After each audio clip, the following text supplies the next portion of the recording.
Guys आज के इस वीडियो में हम बी के टोटल 15 यूजेस को कवर करने वाले हैं। सबसे पहले बी के फॉर्म्स होते हैं।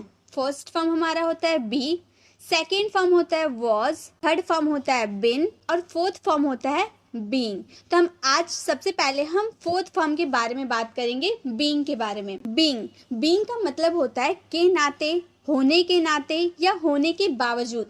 जब भी आपके हिंदी वाले सेंटेंस में कि मैं तुम्हारे भाई होने के नाते या फिर वह तुम्हारा दोस्त होने के नाते, इतना कुछ होने के बावजूद भी वो तुम्हारा मदद कर रहा है, तो ऐसे वाले सेंटेंस में आपको बीइंग का यूज करना है कि के नाते, होने के नाते, होने के बावजूद आपके सेंटेंस में आता है। तो उसका स्ट्रक्चर सबसे पहले आपको बीइंग यूज करना होता है। देन ऑब्जेक्ट, जो भी उसमें ऑब्जेक्ट होता है जिसपे काम किया जाता है वो आता है। देन सेंटेंस मतलब कोई सा भी सेंटेंस हो सकता है, आपका मॉडल वाले भी सेंटेंस हो सकता है, चाहे आपके टेंस वाले भी सेंटेंस हो सकते हैं। जैसे कि आप ऐसा सेंटेंस बोलते हो ना, भाई होने के नाते मैं तुम्हें एक सलाह देना चाहता हूँ, तो भाई होने के नाते ये हमारा एक अलग सेंटेंस हो गया।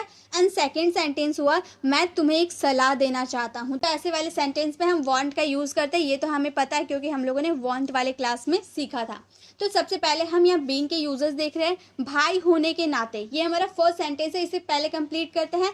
तो के नाते के लिए आपको क्या यूज करना है? बीइंग का यूज करना है। बीइंग का यूज कहाँ करना है? सबसे स्टार्टिंग में करना है।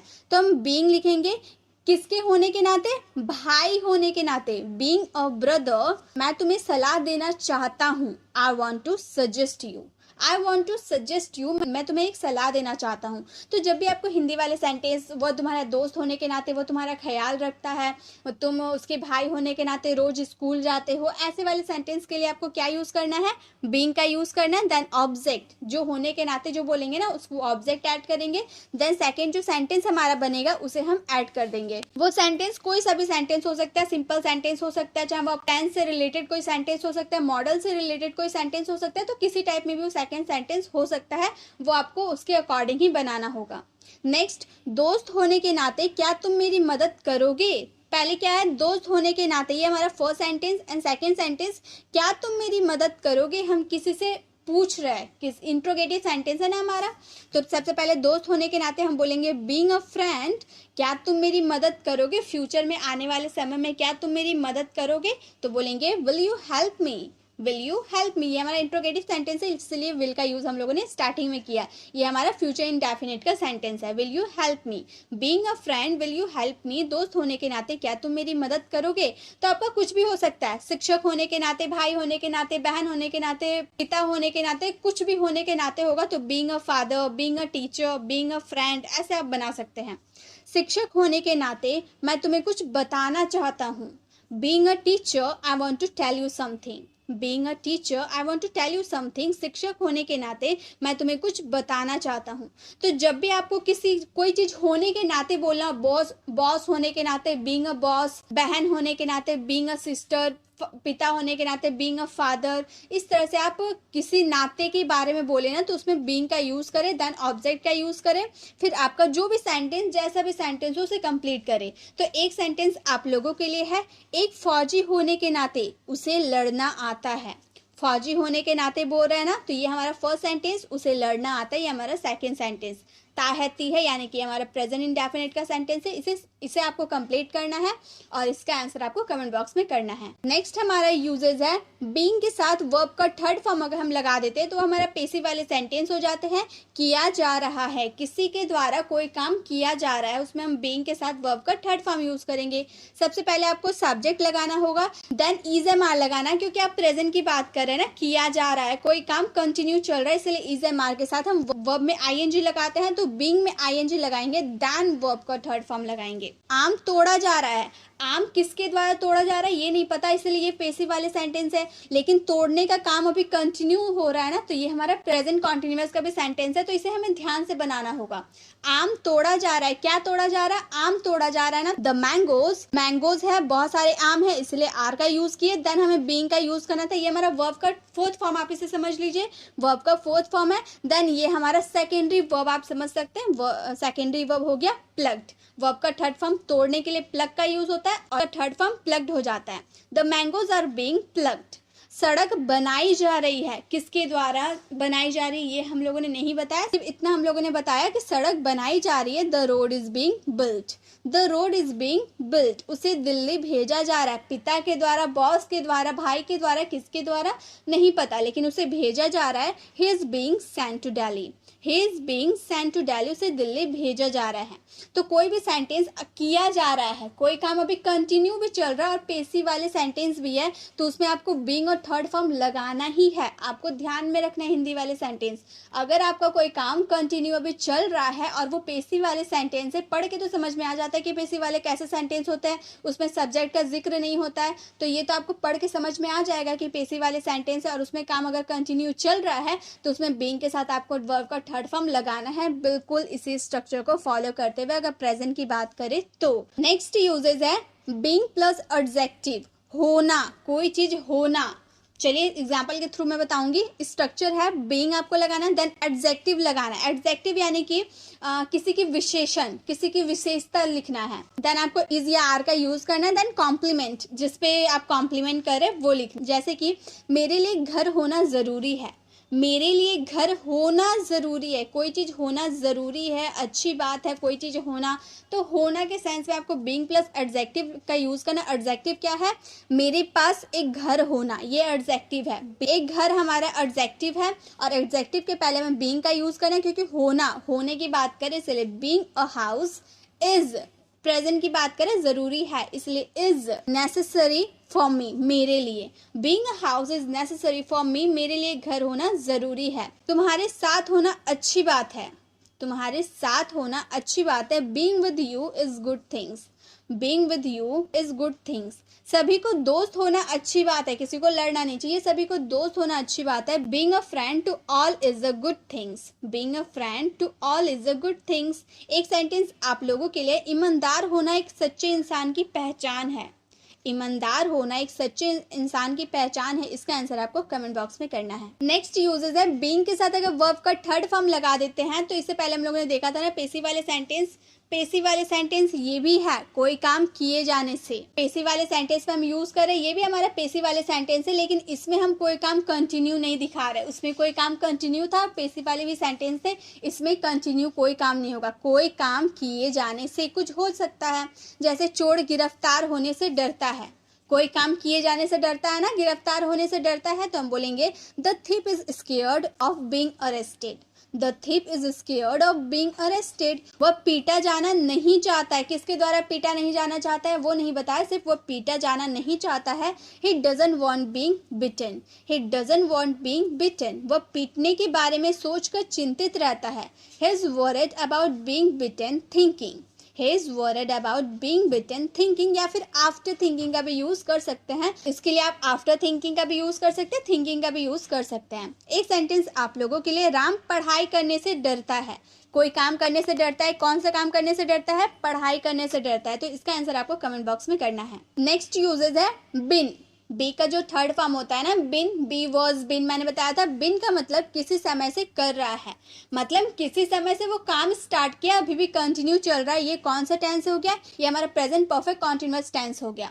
सबसे पहले हमें सब्जेक्ट यूज करना होता है, देन हैज हैव के साथ बिन का यूज करना होता है, वर्ब का फोर्थ फॉर्म लगाना होता है क्योंकि कोई काम कंटिन्यू चलता है, देन ऑब्जेक्ट लगाना होता है, देन सिंस फोर का यूज करना होता है टाइम के अकॉर्डिंग।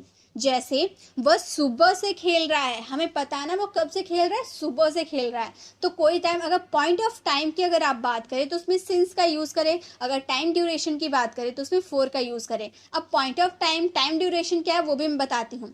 जब एक आपको टाइम पता हो, सुबह से, रात से, 2016 से 25 तारीख से, कोई भी मतलब आपको पॉइंट ऑफ टाइम पता है, आपको फिक्स टाइम पता है कि उसी समय से कोई काम स्टार्ट हुआ है, तो उसके लिए आपको सिंस का यूज करना है। लेकिन फोर का यूज कब करेंगे, जब आपको टाइम ड्यूरेशन हो। मान लो मैंने बोला कि राम 2 घंटे से खेल रहा है, वह 2 सालों से बुक लिख रहा है, वह 5 सालों से हिंदी बोल रहा है, तो इसमें मुझे नहीं ना पता 5 साल पहले कौन सा ईयर चल रहा था, 2 घंटे पहले कितने बजे थे, ये हमें नहीं पता है, तो उस वाले टाइम ड्यूरेशन के लिए आपको फोर का यूज करना होता है। तो सिंस और फोर में यही डिफरेंस है जो आपको अच्छे से क्लियर करनी है।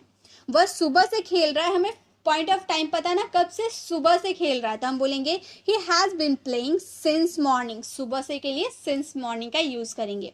मैं 5 सालों से ये काम कर रहा हूँ, तो हमें पता है 5 साल पहले कौन सा ईयर चल रहा था, आपको पता है? 2016 था, 2015 था, क्या चल रहा था हमें नहीं पता, सिर्फ हम लोगों ने 5 ईयर्स बताया, तो उसके लिए हम 4 का यूज़ करेंगे। I have been working here for 5 years. I have been working here for 5 years.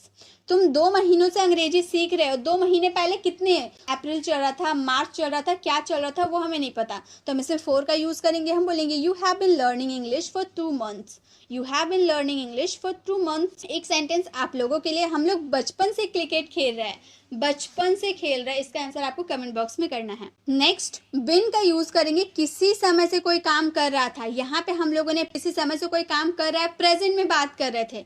अब हम बात करेंगे पास्ट में कोई काम किसी समय से चल रहा था, तो पूरा स्ट्रक्चर सेम है, बस आपको हैज बिन और हैव बिन के जगह हैड बिन का यूज करना है सभी सब्जेक्ट के साथ। वह इस प्रोजेक्ट पर वर्षों से काम कर रहा है, वर्षों से बोल रहा है, लेकिन कितने वर्ष से, 5 ईयर्स, 4 ईयर्स या 2016, 2017 कुछ बोला है? नहीं बोला है, सिर्फ वर्ष बोला है, तो हमें फिक्स टाइम नहीं पता है, तो हम बोलेंगे he had been working on this project for years. He had been working on this project for years. Next, हम लोग इस कंपनी में 2 सालों से काम कर रहे थे, 2 साल पहले कौन सा ईयर चल रहा था नहीं पता, यानी कि 4 का यूज करेंगे। We had been working in this company for 2 years. We had been working in this company for 2 years. तुम बचपन से राहुल से बात कर रहे थे। You had been talking to Rahul since childhood. You had been talking to Rahul since childhood. एक sentence आप लोगों के लिए, रोहन बचपन से क्रिकेट खेल रहा था, इसका आंसर आपको कमेंट बॉक्स में करना है। नेक्स्ट यूजेस है, बिन का यूज करेंगे किया जा चुका होगा वाले सेंस में, कोई काम किसी के द्वारा फ्यूचर में किया जा चुका होगा। ये पेसी वाले सेंटेंस है फ्यूचर के लिए। सबसे पहले सब्जेक्ट यूज करेंगे, देन विल हैव बीन का यूज करेंगे वर्ब के थर्ड फॉर्म के साथ, क्योंकि पेसी वाले सेंटेंस में वर्ब का थर्ड फॉर्म ही लगता है, एंड द लास्ट ऑब्जेक्ट का यूज करेंगे। क्रिकेट खेला जा चुका है, रोहन के द्वारा, रवि के द्वारा, राम के द्वारा, किसके द्वारा नहीं पता, लेकिन क्रिकेट खेला जा चुका है। Cricket will have been played, आने वाले समय में क्रिकेट खेला जा चुका होगा, cricket will have been played. Room साफ किया जा चुका होगा, नौकर द्वारा, जैसे हम बोले अगर नौकर द्वारा हम यहाँ ऐड करेंगे तो हम बोलेंगे this room will have been cleaned by servant. यहाँ पे अगर हम नौकर द्वारा बोलेंगे तो यहाँ पर बाय सर्वेंट का यूज कर देंगे, बोलेंगे the room will have been cleaned by servant. लेकिन हम अंडरस्टूड है कि किसी के द्वारा तो रूम साफ किया जाएगा, इसलिए हम यहाँ पर सब्जेक्ट का जिक्र नहीं करते हैं। परीक्षा खत्म हो गया होगा, the exam will have been ended. सब्जी बिक गया होगा, इसका आंसर आपको कमेंट बॉक्स में करना है। नेक्स्ट एग्जाम्पल है, हैज और हैव के साथ बिल ऐसी वाले सेंटेंस है, किसी के द्वारा कोई काम किया जा चुका है प्रेजेंट में। अभी हम लोगों ने फ्यूचर की बात की है ना कि किया जा चुका होगा, तो विल हैव बीन का यूज किए। अगर प्रेजेंट में कोई काम किया जा चुका हो तो उसमें हैज और हैव बीन का यूज करेंगे वर्ब के थर्ड फॉर्म के साथ।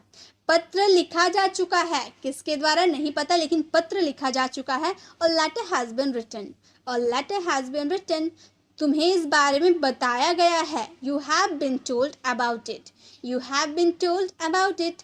उसे पैसे दिया गया है, he has been given money, he has been given money. सड़क बनाया जा चुका है, इसका आंसर आपको कमेंट बॉक्स में करना है। नेक्स्ट यूजेस है, हैव और हैज के साथ बिन लगा देंगे, किसी समय से है, कोई चीज किसी समय से है, कोई चीज किसी समय से हो रहा है। जैसे सबसे पहले आपको सब्जेक्ट यूज करना है, हैज और हैव बीन का यूज करना, ऑब्जेक्ट का यूज करना, सिंस और फॉर का यूज करना टाइम के अकॉर्डिंग। मैं 6 सालों से दिल्ली में हूँ, 6 सालों से मैं दिल्ली में हूँ, तो हम बोलेंगे I have been Delhi for 6 years. I have been Delhi for 6 years. वह लंबे समय से घर पर है, He has been at house for a long. He has been at house for a long. Rahul बचपन से मेरा दोस्त है, Rahul has been my friend since childhood. Rahul has been my friend since childhood। एक सेंटेंस आप लोगों के लिए है, वह कुछ महीनों से काम कर रहा है, इसका आंसर आपको कमेंट बॉक्स में करना है। नेक्स्ट यूजेस है, विल हैव बीन का यूज करेंगे, किसी समय से कोई काम कर रहा होगा। इससे पहले आप विल हैव बीन का यूज देखे थे ना, वो विल हैव बीन का यूज किए थे पेसी वाले सेंटेंस में, कोई काम किया जा चुका है। अब हम विल हैव बीन का यूज करेंगे, किसी समय से कोई काम कर रहा होगा, कंटिन्यू कर रहा होगा, यानी कि हमारा फ्यूचर परफेक्ट कॉन्टिन्यूअस का सेंटेंस है। सबसे पहले आपको सब्जेक्ट यूज करना है, देन विल हैव बीन का यूज करना है वर्ब का फोर्थ फॉर्म के साथ, देन ऑब्जेक्ट फॉर और फ्रॉम का यूज करेंगे टाइम के साथ। अब यहाँ पर बोलेंगे, आप यहाँ पर फ्रॉम का यूज कैसे करेंगे, तो गाइस फ्यूचर के लिए कोई टाइम की अगर आप बात करते हो तो उसमें फ्रॉम का यूज़ करना होता है। सिंस और फॉर का यूज़ हम प्रेजेंट के लिए करते हैं, पास्ट के लिए करते हैं, लेकिन अगर आप आने वाले समय में कोई समय की बात बोलोगे, आने वाले समय में कोई टाइम की बात करोगे तो उसमें आपको फ्रॉम का यूज़ करना होता है। जैसे राहुल 2023 से अपना बिजनेस कर रहा होगा। मान लो अभी 2023 चल रहा है, अभी 2023 के दिसंबर में, लास्ट दिसंबर में वो अपना काम स्टार्ट कर रहा होगा, तो अभी आया नहीं है ना, दिसंबर मंथ अभी आया नहीं है, तो आने वाले समय में वो काम कर रहा होगा, तो वो वाले समय के लिए आपको फ्रॉम का यूज़ करना होगा। कि आप फ्यूचर की भी बात करें, अभी वो आया नहीं है, तो उसके लिए आपको हमेशा फ्रॉम का यूज करना होगा। Rahul will have been doing his business from 2023। Rahul will have been doing his business from 2023। हम लोग कल से अपना काम करते रहेंगे, अभी नहीं कर रहे लेकिन कल से आने वाले समय से करते रहेंगे। We will have been doing our work from tomorrow. We will have been doing our work from tomorrow. तुम लोग अगले साल से एक नौकरी करते रहोगे। You will have been doing a job from next year. You will have been doing a job from next year. एक सेंटेंस आप लोगों के लिए है, हम कल से पढ़ाई करते रहेंगे। इसका आंसर आपको कमेंट बॉक्स में करना है। नेक्स्ट यूजेस है, बी का यूज करेंगे हे, हूँ, हो वाले सेंटेंस में। आपको मैंने हेल्पिंग वर्ब वाली वीडियो में अच्छे से एक्सप्लेन किया था कि बी का जो इज एम आर होता है ना, उसका ओरिजिन कहाँ से हुआ है? उसका ओरिजिन हुआ है बी से। बी का मतलब होता है होना। क्यों इज एम आर का यूज करते हैं? बी का यूज करना चाहिए। होने के सेंस में तो बी का यूज होता है, लेकिन अगर हम वहाँ बी का यूज कर देंगे तो सेंटेंस कुछ अटपटा सा बन जाएगा। इसीलिए बी ने कहा कि मेरे जगह इज एम आर का यूज कर दो हे, हूँ, हो के सेंस में। जैसे वह अमीर है, अगर हम यहाँ पर बी का यूज करते तो हम ही बी रिच बोलते हैं। ही बी रिच कोई सेंटेंस बन रहा है? कंप्लीट सेंटेंस हो रहा? नहीं हो रहा है। इसीलिए बी ने अपनी जगह इज, एम या फिर आर को अपनी जगह में भेज दिया, और इज एम आर भी अपना अपना पार्टनर खोज लिया। इज ने बोला कि मैं थर्ड पर्सन सिंगुलर के साथ जाऊंगी, एम ने कहा कि मैं आई के साथ रहूंगा, और आर ने कहा कि मैं यू वी दे के साथ रहूंगा। तो इस तरह से सभी ने अपने अपने पार्ट्स डिवाइड कर लिए। ही हमारा थर्ड पर्सन सिंगुलर होता है तो हम बोलेंगे ही इज रिच, वह अमीर है। तुम तेज हो, तुम लोग तेज हो, तो तुम हमारा यू हो गया। यू किसके साथ रहेगा? आर के साथ रहेगा, तो बोलेंगे you are intelligent, you are intelligent. Priya लंबी है, प्रिया हमारा थर्ड पर्सन सिंगुलर है तो बोलेंगे Priya is tall, Priya is tall. अगर मैं बोलूं कि मैं विद्यार्थी हूं तो मैं के लिए आई का यूज करेंगे, आई के साथ एम का यूज होगा, आई एम स्टूडेंट हो जाएगा। ठीक है, एक सेंटेंस आप लोगों के लिए, हम लोग छात्र हैं। इसका आंसर आपको कमेंट बॉक्स में करना है। नेक्स्ट बी का यूज है होना या बनना के सेंस में। ये तो आप बहुत ही ज्यादा यूज करते हैं। इसके लिए आपको बी और एडजेक्टिव का यूज करना। एडजेक्टिव क्या होता है? विशेषण होता है, ये मैंने आपको बताया। ईमानदार बनो, ऐसे बोलते हैं ना, ईमानदार बनो, अच्छे इंसान बनो। किसी को कुछ बनने की बात करते हैं ना, तो उसके लिए हम बी का यूज करेंगे। ईमानदार बनो, बी ऑनेस्ट। डॉक्टर बनो, बी अ डॉक्टर। कड़ी मेहनत करने वाला बनो, बी अ हार्ड वर्कर। खुश रहो, इसका आंसर आपको कमेंट बॉक्स में करना है। अब खुश बनो तब नहीं बोल सकते ना, खुश रहो बोल सकते हैं। अब इसको कैसे आपको बनाना है, इसका आंसर आपको कमेंट बॉक्स में करना है। नेक्स्ट यूजेज है, बी के साथ अगर हम कॉम्प्लीमेंट को ऐड कर देते तो उसका हिंदी मीनिंग था, थे, थी हो जाएगा। जैसे वह एक डॉक्टर था, आप कॉम्प्लीमेंट कर रहे हैं ना किसी को, देखिए आपने कॉम्प्लीमेंट किया कि वह एक डॉक्टर है, वह एक डॉक्टर था, वह एक छात्र था, वह ईमानदार था, वह बुद्धिमान था, ऐसे कॉम्प्लीमेंट कर रहे हैं तो उसके साथ बी का यूज करेंगे। और बी ने कहा कि था, थे, थी के सेंस में बी का यूज हम नहीं करके हम वॉज वर का यूज करेंगे। जैसे बी का ओरिजिन इज एम आर के लिए हुआ है, वॉज वर के लिए भी हुआ है पास्ट टेंस में। तो अगर हम बोले वह एक डॉक्टर है तो हम यहाँ बी का यूज करते तो हम बोलते ही बी अ डॉक्टर। सेंटेंस अटपटा सा हो जाता है, इसलिए बी ने पास्ट में अपने जगह वॉज और वर को दे दिया। और वॉज ने बोला कि मैं थर्ड पर्सन सिंगुलर के साथ जाऊंगा, वर ने कहा कि जो अदर सब्जेक्ट बच गया मैं उसके साथ चला जाऊंगा। तो ही हमारा थर्ड पर्सन सिंगुलर है तो हम बोलेंगे ही वॉज अ डॉक्टर। वह एक डॉक्टर था, he was a doctor. Ravi एक छात्र था, Ravi was a student, Ravi was a student. Roshan ईमानदार था, Roshan was honest, Roshan was honest. वे लोग खिलाड़ी थे। इसका आंसर आपको कमेंट बॉक्स में करना है। नेक्स्ट यूजेस है, बी का यूज इज एम आर के साथ करेंगे। ये तो मैंने बताया कि ओरिजिन ही हुआ है, बी से ही इज एम आर का ओरिजिन हुआ। ये हम कब यूज करेंगे? Subject is am are, verb का फोर्थ फॉर्म ऑब्जेक्ट रहा है, यानी कि ये हमारा कॉन्टिन्यूअस टेंस है, प्रेजेंट का कॉन्टिन्यूअस टेंस है। मैं बाजार जा रहा हूँ, मैं खेलने जा रहा हूँ, मैं पढ़ने जा रहा हूँ, मैं स्कूल जा रहा हूँ, ऐसे वाले सेंस में आपको इज एम आर का यूज करना है वर्ब के फोर्थ फॉर्म के साथ। और इज एम आर किसके जगह आया है? बी के जगह आया है, ये हमेशा आपको याद रखना है। इज एम आर का ओरिजिन कहाँ से हुआ है? बी से हुआ है। मैं बाजार जा रहा हूँ, I am going to market, present continuous tense, आपको बहुत अच्छे से पता होगा। वह रोड पर दौड़ रहा है, दौड़ने का काम कंटिन्यू चल रहा है, he is running on the road, he is running on the road. मैं किताब पढ़ रहा हूँ, I am reading a book, I am reading a book. एक सेंटेंस आप लोगों के लिए, राम सो रहा है, इसका आंसर आपको कमेंट बॉक्स में करना है। नेक्स्ट यूजेस है बी का यूज हम करेंगे वॉज वर्ब के सेंस में। अभी हम लोगों ने इज एम आर के सेंस में किया था, प्रेजेंट में कोई काम कंटिन्यू चल रहा होगा तब। अब पास्ट में करेंगे, पास्ट में कोई काम कंटिन्यू चल रहा है तो, यानी कि पास्ट कॉन्टिन्यूअस टेंस में। वह एक पत्र लिख रहा था, पास्ट में लिख रहा था तो बोलेंगे he was writing a letter, he was writing a letter. Priya गाना सुन रही थी, Priya was listening to music, Priya was listening to music. हम लोग क्रिकेट खेल रहे थे, we were playing cricket, we were playing cricket. एक सेंटेंस आप लोगों के लिए, वह खेल रहा था, इसका आंसर आपको कमेंट बॉक्स में करना है। तो गाइज यही थे हमारे बीइंग के यूजेस। आई होप आपको सारे यूजेस अच्छे से समझ में आ गए होंगे। आप फिर से वीडियो को प्ले करके देख सकते हो, क्योंकि ये सब जो मैंने सेंटेंस आपको बनाया, आप डे टू डे कॉन्वर्सेशन में उसे यूज करते ही हो, तो इसे जरूर आपको अच्छे से समझना चाहिए। अब वीडियो कैसे लगे वीडियो को कमेंट बताना बिल्कुल भी ना भूले। अच्छी लगी तो लाइक जरूर करें। अगर आप चैनल पर अभी तक हमारे चैनल को सब्सक्राइब नहीं किया तो सब्सक्राइब का बेल आइकन को जरूर क्लिक करें, ताकि आने वाली वीडियोस की नोटिफिकेशन आपको समय पे मिलती रहे। मिलते हैं नेक्स्ट वीडियो में, तब तक के लिए कीप लर्निंग।